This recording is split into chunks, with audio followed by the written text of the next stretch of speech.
Bismillahirrahmanirrahim. Assalamualaikum warahmatullahi wabarakatuh. Alhamdulillah, assalatu wassalamu ala rasulillah wa ala alihi wa sahbihi wa mawalah, wa la hawla wa la quwwata illa billah. Asyhadu an la ilaha illallah wa asyhadu anna muhammadar rasulullah. Allahumma salli ala Muhammad wa ala alihi wa sahbihi ajma'in. Amma ba'd. Jumpa lagi dengan saya di channel Lalan Aryansyah. Semoga kita dalam keadaan sehat walafiat, rezeki yang barokah, dan selalu ada pada bimbingan Allah Subhanahu wa Ta'ala. Pemirsa, pada pertemuan yang lalu kita telah membahas surat Al-Ikhlas. Kita tahu bahwa surat Al-Ikhlas ini berbeda dengan surat-surat yang lain. Kalau surat yang lain, ya, itu nama suratnya diambil dari bagian ayat-ayat yang menunjukkan kata itu, ya, kata nama surat itu. Seperti surat An-Nas, ya, Qul a'udzu birabbin nas. Ada kata-kata An-Nas sehingga nama surat itu jadi surat An-Nas. Qul a'udzu birabbil falaq. Ada kata-kata Al-Falaq di sana sehingga nama suratnya jadi surat Al-Falaq, dan seterusnya. Akan tetapi uniknya di surat Al-Ikhlas ini kita tidak menemukan, ya, kata-kata Al-Ikhlas. Akan tetapi surat itu menjadi surat Al-Ikhlas. Kenapa begitu? Nah, setelah kita bahas, ternyata Al-Ikhlas itu menunjukkan adanya sebuah kemurnian. Itulah makna dari tauhid. Gitu, menunjukkan adanya sebuah ketauhidan di dalamnya. Jadi kita sebagai manusia tentunya harus mentauhidkan Allah secara murni, tidak boleh tercampur dengan sesuatu yang lain. Keyakinan kita, keimanan kita hanya ditujukan kepada Allah satu-satunya yang memiliki zat dan memiliki ilmu. Itu pengertian dari surat Al-Ikhlas. Jadi sorotannya adalah ke sana. Nah, pada pertemuan yang lalu kita baru membahas di ayat yang pertama, ya, ayat yang pertama. Di mana ayat pertama kita sudah pahami bahwa Allah itu adalah Ahad. Ahad itu satu, ya, artinya ya tidak boleh tercampur dengan sesuatu yang lain, ya, tidak boleh ada bilangan yang lain, gitu, 2, 3 dan seterusnya. Disinilah menunjukkan bahwa keesaan Allah, kemurnian Allah yang memang harus kita yakini. Nah, di sini adanya. Jadi esa yang pertama itu adalah Allah memiliki wujud atau zat, ya. Kemudian esa di sini bahwa Allah memiliki ilmunya. Nah, dalam hal Allah memiliki wujud atau zat ini, Rasul melarang kita jangan sampai berpikir atau merenungkan tentang zat Allah. Jadi ada pelarangan keras, ya. Sebagaimana Rasul sabdakan, tafakkaru fi khalqillah wa la tafakkaru fi zatillah. Berfikirlah kalian ini tentang ciptaan Allah, tapi jangan engkau berpikir tentang zat Allah. Jadi ada pelarangan. Karena memang kita tidak akan pernah bisa, ya, menembus, ya, pemikiran kita tentang zat Allah. Jadi dimensinya ini sangat berbeda. Jadi tidak akan pernah bisa. Maka ada pelarangan itu. Nah, esa yang kedua itu adalah bahwa Allah memiliki ilmunya. Nah, inilah yang diperintahkan oleh Rasul untuk merenungkan, ya, memikirkan tentang ilmu Allah. Jadi apa yang terdapat di alam semesta ini itu sesungguhnya adalah ilmu Allah. Jadi ayat-ayat Allah yang bersifat kaun, ya, kauniyah, yang tersirat gitu. Termasuk kita di diri kita juga itu adalah merupakan ayat-ayat Allah. Jadi kalau kita mau menggali ayat-ayat Allah ini sangat luar biasa luasnya. Kita tidak akan pernah bisa menguasai secara keseluruhan dari ilmu Allah. Ya, yang kita tahu gambaran ilmu manusia itu ketika jari kita dicelupkan ke air lautan, kemudian diangkat, nah tetesan air itulah sebetulnya ilmu kita. Ya, tetesan air yang ada di jari itulah ilmu kita. Nah, sementara air yang di lautan itu adalah ilmu Allah. Jadi tidak ada seujung kukunya ilmu manusia ini kalau dibandingkan dengan ilmu Allah. Jadi dengan ilmu Allah itu, ya, akan mewujudkan satu kesamaan nantinya. Jadi ahad di sini, ya, bisa dimaknakan adalah satu-satunya pemersatu. Jadi ilmu Allah itu akan menyatukan sebuah perbedaan, ya, perselisihan di antara kita manusia ini akan disatukan dengan ilmu Allah, gitu. Ya, jelasnya ilmu Allah itu adalah sebuah ajaran. Itulah Quran.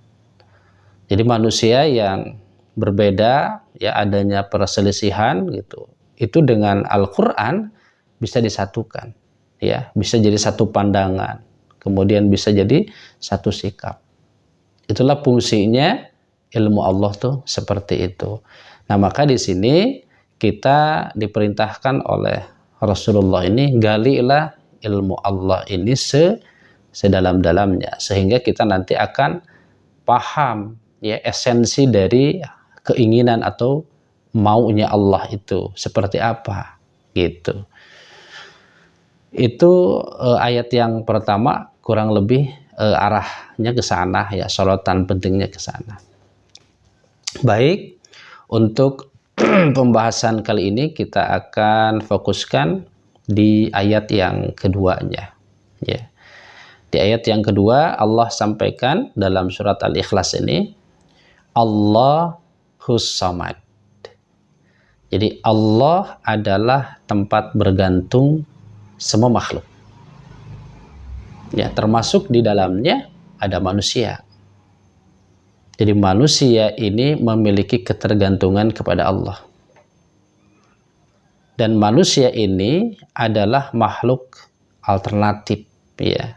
Kenapa bisa dikatakan makhluk alternatif? Karena manusia diutus, gitu, atau tercipta di bumi ini mengemban sebuah amanah yang agung, amanah yang mulia, untuk mewujudkan harapan Allah tadi, untuk mewujudkan keinginan tadi, dalam rangka mengelola bumi ini, untuk memakmurkan bumi ini. Maka manusia itu, gitu, menjadi wakil Allah, menjadi seorang khalifah, ya, di muka bumi ini, dalam rangka untuk mewujudkan harapan-harapan Allah itu diwakilkan kepada manusia.